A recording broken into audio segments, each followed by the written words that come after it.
breaking down everyday workplace issues and diagnosing the hidden sickness, not just the obvious symptom. Our hosts, James and Kobe.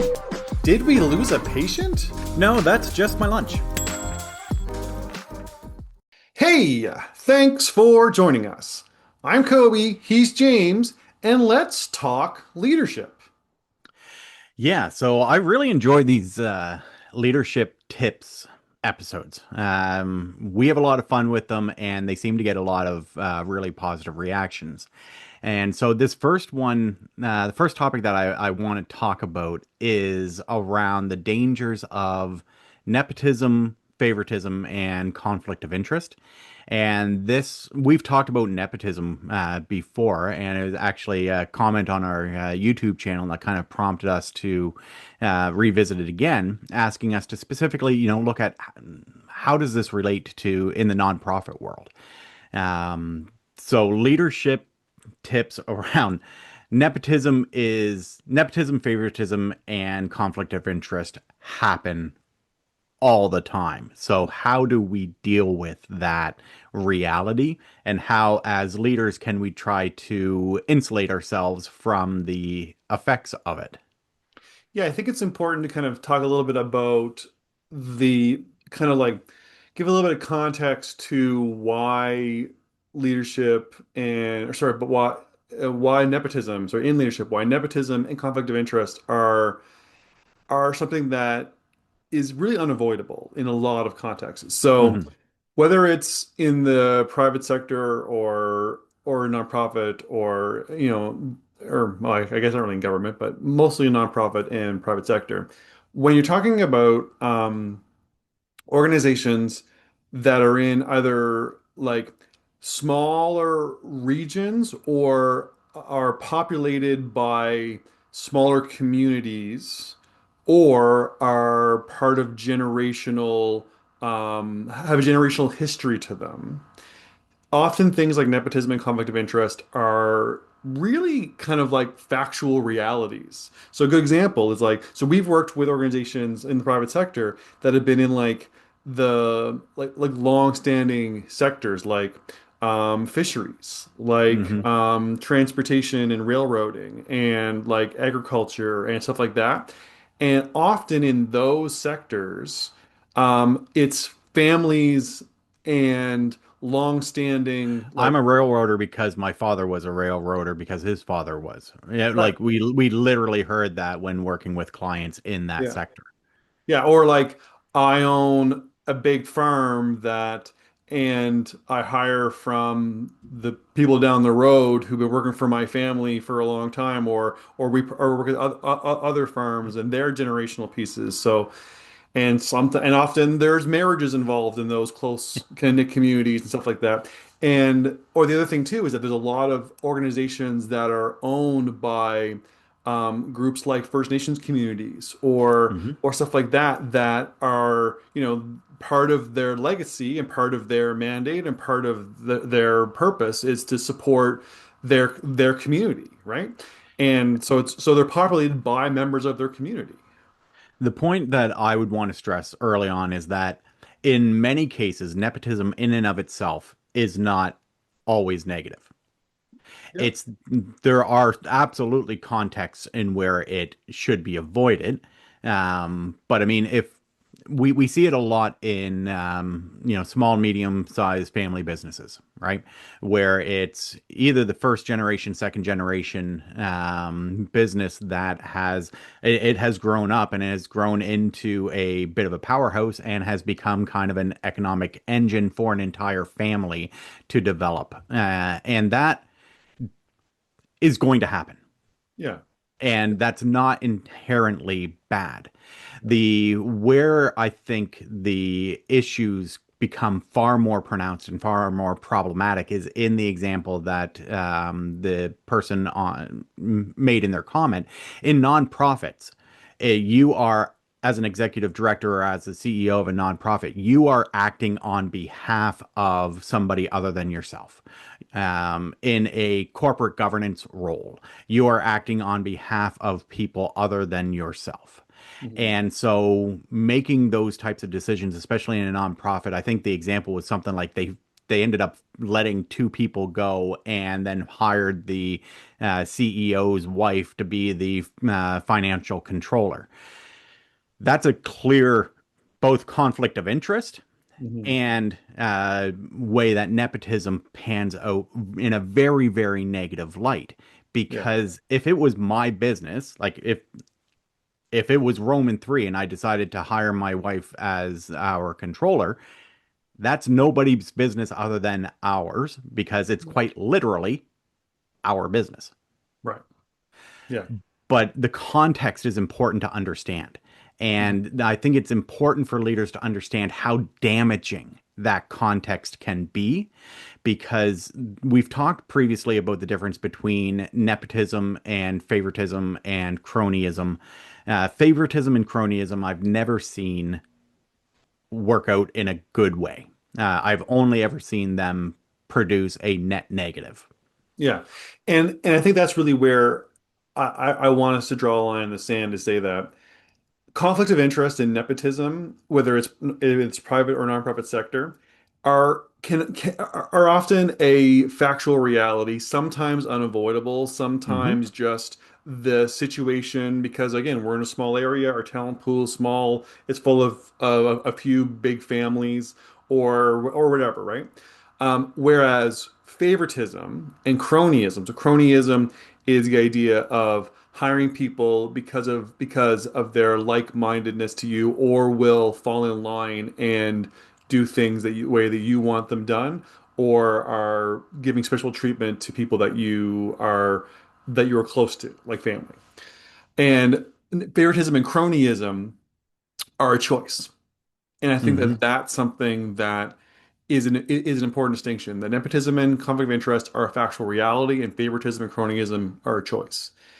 And again, going back to the comment that we got in the YouTube's that was in the YouTube comments for our nepotism video, um, the idea of in nonprofits, you are almost like you have to operate with a higher level of transparency. You have to with a higher level of like defendable rigor in your decision making because you are dealing with other people's missions and mandates and government money, usually in those Yep. kind of pieces. And if you are going to hire somebody that is part of your family or someone that you are very close to, and you see there's a conflict of interest, those are not necessarily an awful thing to do if you can defend why this person, despite that connection, is still the best person for the job. Then that's something that needs to be handled with delicate care, Yeah. with transparency, and you need to almost have a bit of a system around how do you navigate that effectively. Because if you don't, the perception speaks louder than what the truth could be. Yeah. But nothing will shatter confidence internally and possibly even externally as things that look like they are, you know, They as don't pass the sniff test. yeah, if they look corrupt. Yeah. And it's important to and that's how people will talk about it Yeah. as being And right, as being damaging, being corrupt. So it's important to avoid that.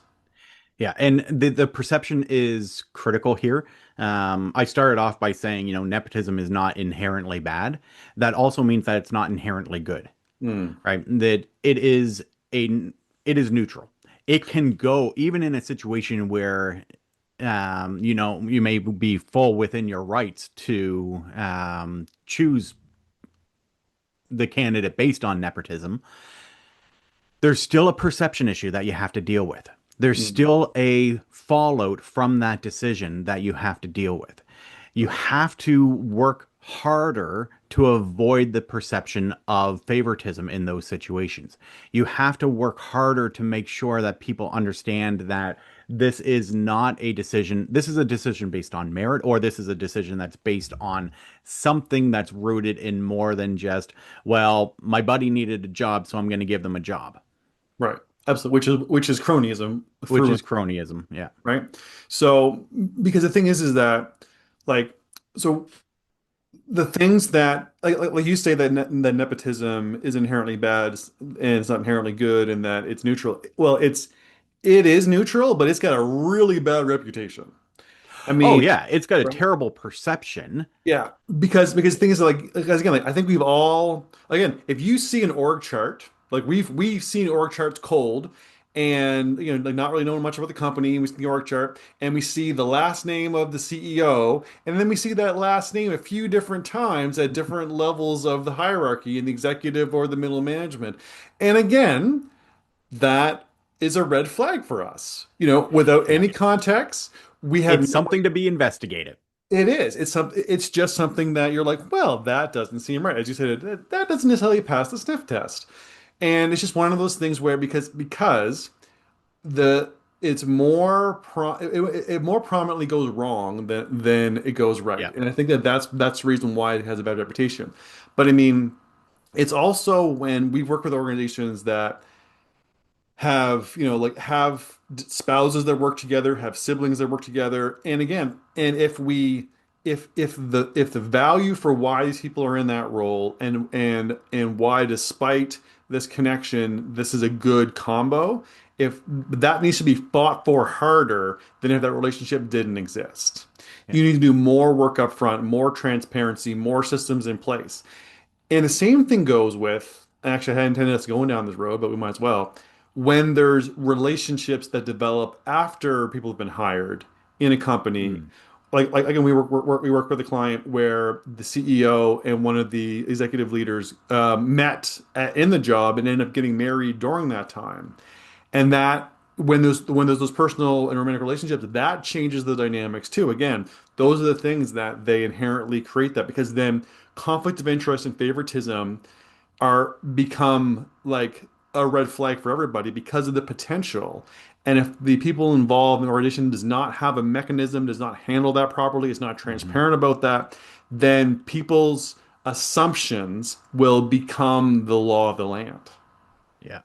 I think one of the it's going to be we're focused on leadership tips. And so what can you as a leader do?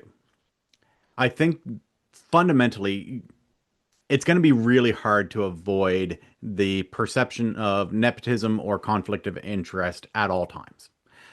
There's going to be, at some point in your leadership journey, you're probably going to be accused of conflict of being in a conflict of interest, or you're going to be, or somebody's going, depending on your role, you may be accused of nepotism or any of the other, or favoritism. The biggest thing that you can do is build trust because oftentimes these situations that develop, um, when people are most likely to assume the worst is when they don't know our motivations or they don't Trust the trust situation. our motivations. Right. So if you are in a situation where you might be combating some of these pieces, you do have an uphill battle because what you're really needing to address is perception and trust, which are intangible. It's harder to nail down, and it requires more personal effort on your behalf to actually communicate and build that trust in people and with people Mhm. so that your motivations, even if your motivations are still questioned, um, at least you can start to bridge that gap of addressing some of the fallout from it. Right. Well, I think that there is tangible things, like there are tangible things that you can do as a leader and as an organization to help mitigate some of this risk and help build the trust. Hmm. And some of that is in the systems, like when we've gone into companies and seen that org chart with all those different or those same names everywhere. One of the first things we ask is, do you have nepotism policies? Yes. Right? And most of the time they don't. So part of it is okay, well, that needs to be a place to start. You need to be allowing staff to have trust in a system that you build into your structure, into your SOPs, into your policies that puts some kind of like checks and balances in place to make sure that the bad stuff gets caught and the good stuff is trusted. And and a conflict of interest is the same way. If there's maybe not, again, relational pieces, but there are pieces that put people into conflict, or sorry, in conflict of interest, that they could like profit, or that there is family, or the people, the kind of stuff like that, then those should be built into it too. Like going back to the nonprofits, every board and every organization should have robust conflict of interest policies, procedures, processes Mhm. to alleviate these realities and to mitigate these situations as best they can. That is something that you can do right now, is to say, okay, we need to have a strong conflict of interest protocols and really strong nepotism protocols to just allow to acknowledge it and to build trust around it.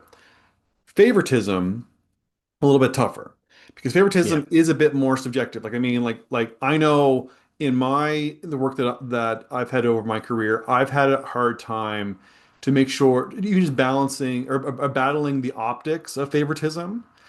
Because I mean, like, it's one of those things where when we go into organizations, sometimes we will part of what we do is we like to mentor some of the middle managers and some of the other managers, usually around ops and HR and stuff like that too, to kind of make sure that they have the strength in their roles to kind of make them better for that way when we leave, there's people that have gotten a really good Yeah. leadership development. That often looks like we spend more time with people. We are usually a little bit more careful in how we kind of navigate things with them, which is part of a very intentional leadership development and mentoring process. But the optics of that could look like, well, they're spending more time with them. They're working things through with them. They're They're helping. ignoring their mistakes and giving Yeah, them all of these free passes, and right. Yeah. So, and that can look when like, really what it in reality, and then, but again, we're the perception is really important, because the reality is, well, actually it's mentorship, yeah. right? It's coaching, because either this person has been identified by the organization, or they have specifically asked for additional help and resources. Yeah, exactly. So, but I mean, but if you look at it, this, we talked about this in the, I think it was in the equity and equality episode that we did earlier this season, about the idea of, is that you have to give people what they need, not necessarily give everyone the same, because the same is very easy. Well, they spend more time with that person than they do with me, therefore it's not the same, therefore there's conflict, therefore there's favoritism, is usually how it's processed. So part of it is, so the only way you can really navigate that, the best way that we have, and again, we don't do it right all the time, but our intention is always try to be upfront about it, is recognizing that, you have to be able to defend that in a very tangible, clear, kind of like, I guess tangible and clear is probably the best way to say it. Way when you're talking about why you're doing this, and because again, the perception is something that you're going to be battling. The optics of these things don't always look great, so you need to be constantly aware of that and trying to, like, navigate that and respond to that, because you're right. The appearance of Yeah. these things is where the damage gets done. Yeah, I mean, you're not avoid it whenever possible. It's not always possible to avoid the perception of conflict, and especially within, small and medium-sized family businesses, it's very difficult to avoid nepotism, because it's kind of part of the point of building a successful family business. What you need to do is be clear about it. You need to Yeah. be honest about it. You need to acknowledge it, and you need to manage the perception. And Mhm. managing the perception requires trust. Yeah. Yeah. Because I mean, the idea is that being fair or doing things right behind closed doors, that it isn't enough. You have to be like, it has to be legibly, or has to be publicly defensible in its fairness. So you have to be able to almost like be very transparent and very overt with the fairness. And I suppose kind of like one of the things that we didn't actually answer that I wanted to touch on, was to respond to the question that we had in our YouTube comments, was what happens, one of the other questions was, what happens when the person that was hired through nepotism isn't very good at their job? And that's something that unfortunately, you need to have the systems in place to have the checks and balances. Like, which is why conflict of interest and nepotism policies are in place. That way, if there's someone who is just supervising a member of their family or whatever like that, there needs to be those protocols in place to say that that person doesn't become who handles those pieces, someone above them, whether it's a board person, if it's executive or things like that. That has to be built into it. And that's why having a strong board that actually understands the role of governance in nonprofits is essential, Yeah, because the person who needs to hold the CEO to account for that bad hire is the board. yeah. So And again, oftentimes there will be a conflict resolution or an escalation policy. yeah, And that is a way of addressing it. yeah. Make sure that there's also some sort of whistleblower or, retaliation Mhm. policy or anti-retaliation. It Yeah. likely is not going to be framed as specifically as psychological safety, although that is what we are talking about. Yeah. So I guess to summarize the answer to or this or what the tip is that if you're navigating the dangers of nepotism, favoritism, and conflict of interest, the most important things you need to have in place around conflict of interest and nepotism are these policies, are these things that these structures that allow you to navigate the reality that you may need to hire a family or you may be in conflict of interest at certain points in times, and how do you navigate that transparently, fairly, and in a way that's publicly defensible. And when it comes to favoritism, largely it's a matter of, again, if it is something that you are legitimately doing wrong, if it is favoritism or if it is cronyism, that's something that you're necessarily doing wrong, you need to have a bit of a self-awareness that, okay, am I actually just perpetuating and pouring gasoline on this fire of assumption? And if you're not doing something wrong, then you need to be able to be overtly and defendable of how and why and what systems and structures are in place to allow you to not just be fair, but to be able to publicly defensively fair. And I think that Yeah. that's probably the best way that we can summarize that without doing a whole episode on this one topic again. Yeah. We've Cool. already spent half the episode on this topic, so let's Let's move on. move on. All right. So the next one I want to talk about was what an open door policy should feel like for staff. Because this is something that so you and I, in part of our work, we often engage in executive recruitment. Yep. Whether it's the CEO or of the organization that we're working with, or if it's one of the one of the C-suite or whatever it is, we often are a part of that in the work that we do. Hmm. And it's so funny that I think every interview that we do, the idea of an open door policy comes up a lot. People brag about having an open door policy, which is Yeah. weird to me. Yeah, it is. Yeah, but I mean, but it's kind of one of the like again, job interviews are weird on their own, right? Yeah. Especially As executive. long as they don't actually like, take the door off the hinges, type of stupid.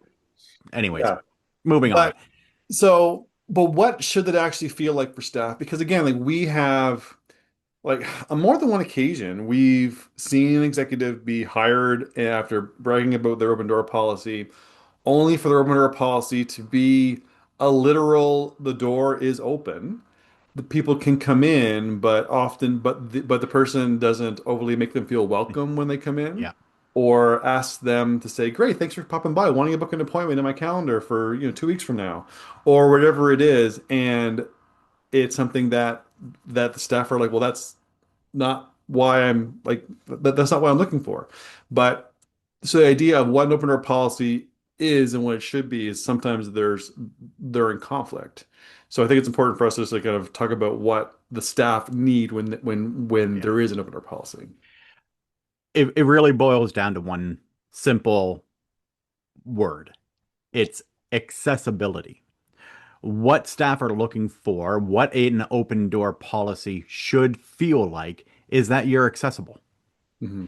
And it's funny that you brought up the open door, but nobody comes in. Some leaders will see that as a big feather in their cap, that they literally leave their door open, but nobody's coming to them with complaints. So that means that everything must be operating smoothly. Right. No, silence is a data point. Right. Yeah. things may be operating smoothly in your organization. Even in the best of circumstances, there's stuff that's going to piss people off. There's stuff that people are going to be angry about. There's stuff that people are going to be frustrated with. There's stuff that people are going to want to talk out. There's stuff that is just going to come up. There's going to be workload issues. There's going to be an issue with a client who's just driving them nuts. There's going to be an issue with a coworker who breathes too loud.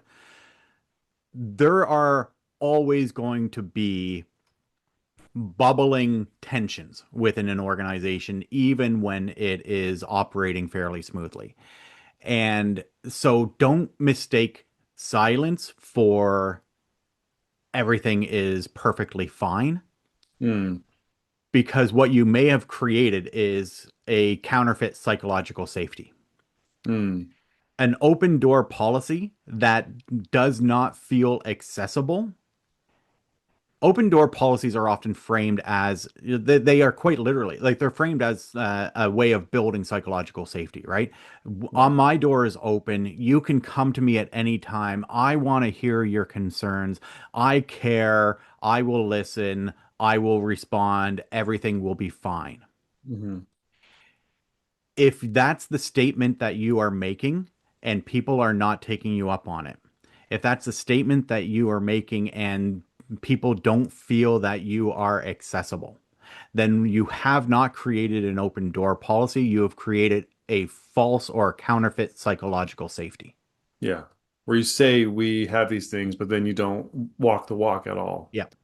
Yeah, because the thing too is like there's some leaders, new leaders, feel like an open door policy is something that they should do because again, it's something that is It's not a bad, again, well, in and of itself. it's a shorthand for letting employees know that you're there to listen. That's really what it is.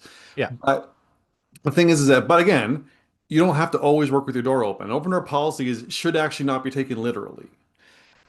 You're right. It's accessibility. It's the idea of like, again, sometimes you can't have people popping in. Sometimes sometimes you get distracted if the door's open because it's outside a busy kind Yeah. of part of the hallway or whatever like that. But what an open door policy should feel like for staff is that if someone pops in, you will welcome them and you will let them know if you have time for them, and if not, you will try to find time or book a time to talk to them. It's that if they could reach out to you through email or message and you respond really quickly, like hey, do you have a few minutes to chat? I'd be like, sure, come by in like half an hour, and I can give you 20 minutes. It's that quick reply and that easy to do. It's that if they can jump on your calendar to just talk something through, or it's often that you're out in the office, so you're out and around. You're available. You're popping in on them. You're making sure that you're not in your office, but people can contact you via the internal chat mechanisms or whatever it is that you intentionally are going somewhere and you're just kind of being around for people to talk to. Those are the kinds of things that make you accessible. Or you're letting people know when you're leaving that if they wanted to catch you before you go, you've got some time, or it's almost like making your free time known and making your free time available to them is a big part of it as well. And again, it doesn't always have to be that your door has to always be open. It's that your ability to make time for staff is felt by the Yeah. staff and that when they do reach out to you, that you reply quickly, or that you carve out the time, or you tell them, okay, I got 5 minutes, and then if this needs longer, we'll touch base later, or whatever it is. But you're being transparent about that with them, so that they feel like you actually will make the time for them, and not just placate them and then push them aside. Yeah. I want to follow up. You mentioned it a couple times, but it rings very true for me in that an open door policy doesn't literally mean that your door has to be open all the time. I get, I cannot function if there's a lot of conversations going on in the background. I find it really distracting. It's funny because I can sit and work and listen to music, but Mm. conversations distract me. Um, if I like, I need to close my door to focus on stuff. I need to, like, if I'm taking a call or on a meeting, my door is going to be closed. those are not signs of a closed door policy. They're not the inverse of an open door policy. It really comes down to, like you said, the accessibility, and it requires effort. And Hmm. I think this is the bit that leaders often fall into is it's easy to just open your door and say, come on in whenever you feel like it. But if you have not created an environment that welcomes people in, if you have not created an environment, if you're not, if people come to you and you are not listening, you are not hearing their concerns, um, if you're dismissive or if you're short with people or if you are undervaluing the criticisms or like if you get defensive about information that comes to you, yeah, your door may be open and but you're not actually accomplishing the goal of providing people with a mechanism to raise concerns in a way that feels safe and supported and that they are not going to be punished for. Well, I mean, it's you're providing like psychological safety theater. You're performing Yeah. actions that are a box to check. My door is open, box checked. I am providing you psychological safety because my door is open. I've checked that box. But then, Everybody knows my door is open, so yeah, if they don't yeah. come talk to me, that's their choice and on them. Yeah. And then it's a matter of like, but and then when they do come and talk to you, you're either placating them or you're saying, "Great, glad we had this talk," and you're kind of rushing them out the door, or you're again not listening. If you're feeling like you have to provide theater Hmm. to the people and you're trying to provide this performative effort to almost like to make them to pacify them, that is very easily felt by the staff. Yeah. Staff know what is authentic, what is sincere, and what is just a performance. And the best thing you can do is be authentically accessible. Is it hard? Yes. Is it tiring? Yes. Is it frustrating? Oh, it's tiring. It is. But I mean, it's one of those things where you have to build the rapport with them. Then you can start having the harder conversations when the people are coming to just to complain and they're being time pirates and taking up your time. Yeah. But if you build the rapport with them, and then you can have a frank conversation with them that you don't mind them coming and talk to you, but there has to be a boundary. Yeah. You can It have can those also conversations. be a good tool for building rapport, right? Yeah. If people are able to come to you with their problems and you listen and you are non-judgmental and you are, even if you're not able to fix it, sometimes people just need to vent. They Yeah. need to talk about the irritating client experience that they or customer experience that they just had. And Hmm. they don't need you to necessarily fix anything. They need to make sure that they get it off their chest and that it's okay to Yeah. do so. Yeah. And And that I can be a mean, good relationship building tool. yeah. And the other thing too is that sometimes, like, I mean, if you have a really tight schedule, or a really like you have a lot of work that's constantly on your plate, you may want to like book like office hours that Yeah. staff can do that. It's again, it's a bit more, overly structured and overly formal. But again, but if staff know that they can use that time, and your door could be literally open, or your calendar could get filled up, or you're more making your rounds. If you're scheduling that into your day, it Yeah. becomes part of your regular practice because and consistency and again and accessibility will be those things that people will eventually become open to trust you and be able to feel the authentic psychological safety rather than just the performance of it. Yeah. And I just want to reiterate, I like the idea of going to them, right? Yeah. If you are in a physical office environment or a physical work environment, get out of your office. Get out of your office and talk to people. Get out of your office and walk the floor. Get out of your office and be seen. Get out of your office and engage people in conversation. Sitting Mhm. back and saying, my door is open, so come to me, it's not good enough. No, 100%. Okay, let's move on to our third tip. So this one is, where do emotions fit into leadership? Now, this is an interesting one because I mean, again, like, there's a lot of places that we can go with this, but I think it's important for us to just try to provide some advice around, as a leader, you are a human being. You are a Mhm. complex person with your own feelings, your own baggage, your own opinions, your own past workplaces trauma, your own, like, ability to get rattled and reactive when there's crisis and stuff like that. You are a human You being. have your own personal life that is Yeah. influencing your work ability. You have good days and bad days, and Mhm. stuff is going to happen. Absolutely.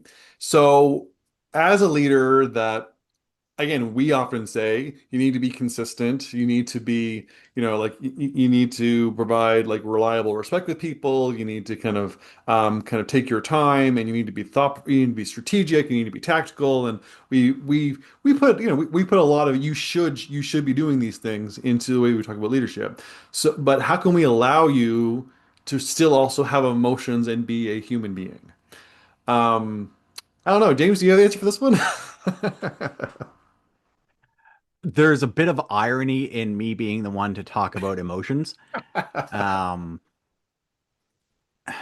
so I'm gonna start. There's a few things that I want to touch on, but where I want to start is that fundamentally, as a leader, despite what's going on in your personal life, despite what emotions are coming at you from your coworkers, your staff, emotions need to be the context. They can be the context. They need to be an input into Hmm. your decision making. They should never be the output. Right. That's easy to say and incredibly hard to do. Yeah. And we all get it wrong at points, but emotional responses to emotional concerns does nobody any good. And Right. I have it's not helpful, Yeah. especially if you're so I'm thinking about this currently in terms of, in relation to the last conversation we had about open door policies, right? Right. How do you deal with emotions that are coming at you? How do you Mm. deal with your own emotions at being attacked or targeted or being inundated with somebody else's emotions? Yeah. How do you respond in that situation in a way that is not emotional? Because your job as a leader is not to be accusatory or like when we respond emotionally. Sorry, I want to be clear. You, I don't think that you can actually respond emotionally. You can only Yeah. react Right. emotionally. Yes. Yes. And we've, so this is a distinction we've dug into previously between reacting and responding. Hmm. And you can only respond to something if you have a plan. And if the output of of the situation is emotion, that should never be your plan. Right. Yes. It's almost like you're just, yeah, your first, I mean, there's no other way to say it, but your reaction, you typically react emotionally, but you typically respond logically. And Yeah. that's really kind of a really important distinction, that if you find yourself reacting emotionally, you're very likely shattering trust Yeah. and your own credibility and your psychological safety. Actually, one of the things I think is an important thing for us to kind of say too is that we talked about this with our policy, that you need to build real psychological safety, but you as a leader also need to feel like you can have psychological safety to show vulnerability with Yes. your team. I know that when I've stepped into leadership roles and I've had complex things happen in my personal life, and when I've had days that have been very difficult for me, I have built a rapport with the team that I work with to kind of let them know that I'm not at my best today. You're not going to Hmm. get the best stuff from me. I'm likely going to defer any really big decisions for another day when I can come in with a much clearer head. But I'm here and I'm able to listen. You're just probably not going to get the sharpest version of me today.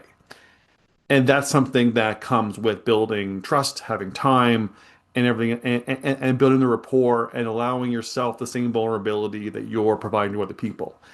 That is one way that you can see how your emotions are part of the input, but that you have to work very hard to make sure that they're not, as you say, not the output.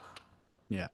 And this can be a tightrope for many people to walk. I've I've been accused of the opposite of not responding or respecting emotions enough. Um, I will admit this is an area of leadership that I still work on because I it's not that I don't care about emotions, and it's not even that I don't necessarily understand emotions. They just don't factor into your emotions don't factor into my decision making, which Right. really irritates people. Yeah. And I don't always do the best job of articulating that, especially if somebody is in an emotional Yeah. Yeah. I mean, situation. the tact that takes for you to de-escalate an emotional situation and basically let people feel seen and heard, but make it very clear that their emotional stance is, again, it's context.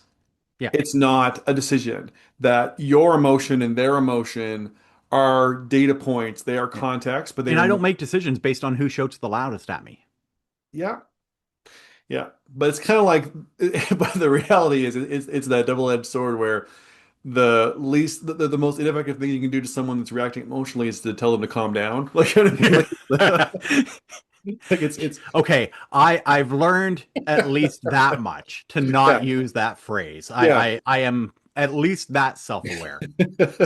But again, it's that, it is it's again it's difficult to try and de-escalate an emotional situation. And but it's important to know your role as a leader, that it is your job to de-escalate an emotional situation. You cannot be making emotional decisions. Emotions are not actions, they are context. Is a really important thing for you to always remember. And because again, like it's important for you to be able to again act tactically, but allow place for your own emotions and for the emotions of others. So knowing that a decision you're going to make is going to spark an emotional reaction in people is good data, is good Yes. things for you to know for that, because you need to account for that. And that's the difference, is that when someone brings you an emotional situation, it's about handling the moment is a bit difficult, and but knowing that you're not dismissing any emotional responses to anything. It's that, okay, whatever we do is going to cause an emotional reaction in people, so we need to account for that as part of our strategy to make sure that we're supporting those who are going to have the emotional reaction. It's just the reality of it. And allowing people space for that emotional reaction is very important.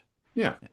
Allowing them the space for the reaction and then not now if it goes too far, obviously there's always professional boundaries Mhm. and policies and respectful workplaces pieces that need to be maintained. But just because somebody has an emotional response or reaction to what you're saying doesn't make them the bad guy, and they shouldn't necessarily be penalized for it. Giving them the ability to have an honest emotional response, if that's what's going to happen, is fine.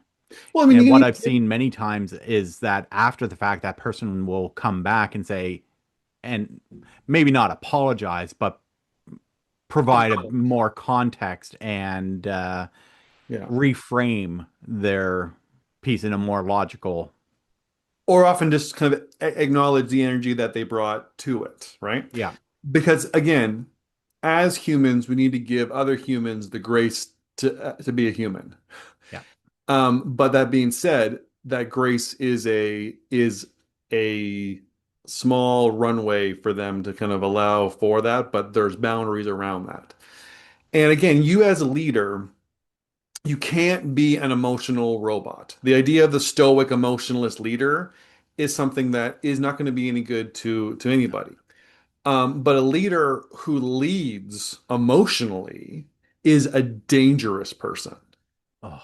and that's how stuff breaks, and that's how stuff goes wrong, and that's how you create very inconsistent, often toxic workplaces when a leader leads emotionally. Yeah. So it's about finding that balance, and part of it is allowing people to have the grace to be human with boundaries around it.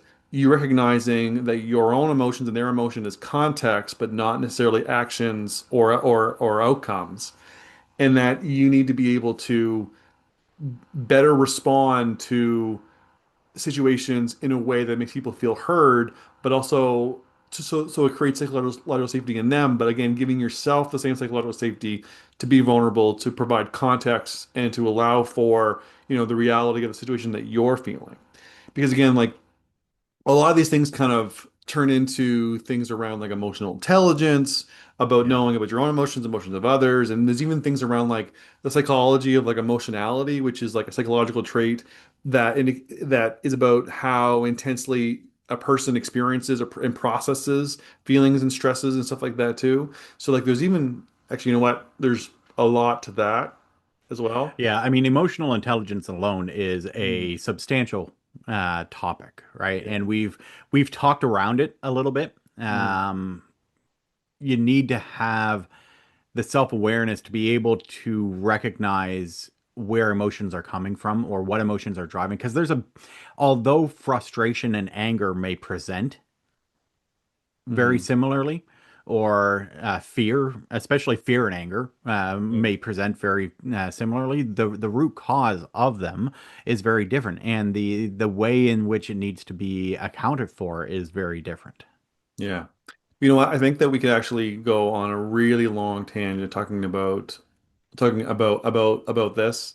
Both like kind of digging into again the need to kind of like really kind of help understand the complexities of emotions versus logic and emotional intelligence and understanding those around you and also your own emotionality and things like again we can touch base on a few of the things we talked about before like in some of the psychology episodes around like emotional labor, emotional load, and even like the kind of affect intensity. So you know what, maybe we should, why don't we Yeah. plan to do another episode, a psychology episode about emotions in our work and in leadership and how we interact with others, and Yeah. save that for them because that's probably gonna that could be, there's a lot we can dig into that. So yeah, I'm just thinking that we're pretty much at our time now, so I don't want to open up a whole can of worms and everything. Yeah, well, I mean, yes, there certainly is more that we can say on the matter. There are a lot of concepts that we've only briefly touched on, but Mhm. that doesn't negate the conversation that we've had so far either. And I just want to reiterate a couple points that I think are really important when it comes to where emotions fit within leadership. If there's one thing that I would really encourage you to keep front of mind is that emotions can be an input. They are context for your decision making. They should not be the output. Your decision should not be based on emotions and should not be an emotional decision. It comes down to reliable respect, right? If we're talking about our integrity leadership framework, which is another piece that we could tie into a larger conversation, but Absolutely. people need to be able to sometimes express their frustrations in the workplace in a way that is safe and still respectful and professional. Yeah. But when you respond, if you react emotionally to emotion coming at you, it's just pouring fuel on the fire. Yeah. And that's just it. Like, I mean, it's not realistic to say that there can't be any emotion in work because, again, you have to let humans, be human. But your workplace can't run by emotions. It has Oh to my just, word, no. it has It's to, just it's pure chaos incarnate. yeah. Because, I mean, and I think, again, to kind of somewhat summarize the whole conversation, the common like thread through all three leadership tips really is psychological safety. Because if you're not respecting emotions properly and allowing them the grace, but also not making sure ensuring, but if you're responding emotionally, if you're being run by your emotions, you are destroying psychological safety Yep. in your leadership. Because again, no one can feel safe when they feel that that their leaders are going to attack them when they get emotional about anything, right? It just shatters the trust. And then saying, as a leader, you can come to my open door policy, and then I'm gonna lose my mind on you when you bring me bad news, is part of that counterfeiting psychological safety stuff that has to exist too. You have to provide in open door policies that safe place for people to speak, the grace, but also the consistency that they can actually, allow you to be accessible and feel heard, but also know that they're gonna be treated with respect when they walk in the door. And sometimes the psychological safety has to exist to identify things like conflict of interest, favoritism, those pieces like that too. Like how organizations can help negate the dangers that come with nepotism and favoritism and conflict of interest is by allowing psychological safety to exist and letting people kind of say, this doesn't seem right. We need to make sure that people understand the why behind this, and that it is all above board, and be able to bring those pieces forward. But I mean, if you're hiring your wife to handle the books and she's got no bookkeeping experience, and then that is bad, and people need to be able to call that out because that's not right, and especially when you're talking about a nonprofit, that could be the death of the organization, right? So. Yeah. Again, I think psychological safety is probably the thread that would connect all three of these tips. And I think that it's important for us to just, as leaders, to make sure that we understand how robust creating a psychologically safe workplace is, and the spin-off from that are reflective in this conversation. Yeah, I think that's a good summary. Cool. Okay, so that about does it for us. For a full archive of the podcast and access the video version hosted on our YouTube channel, visit roman3.ca/podcast. Thanks for joining us. For more information on topics like these, don't forget to visit us at roman3.ca. Side effects of this podcast may include improved retention, high productivity, increased market share, employees breaking out in spontaneous dance, dry mouth, aversion to the sound of James's voice, desire to find a better podcast.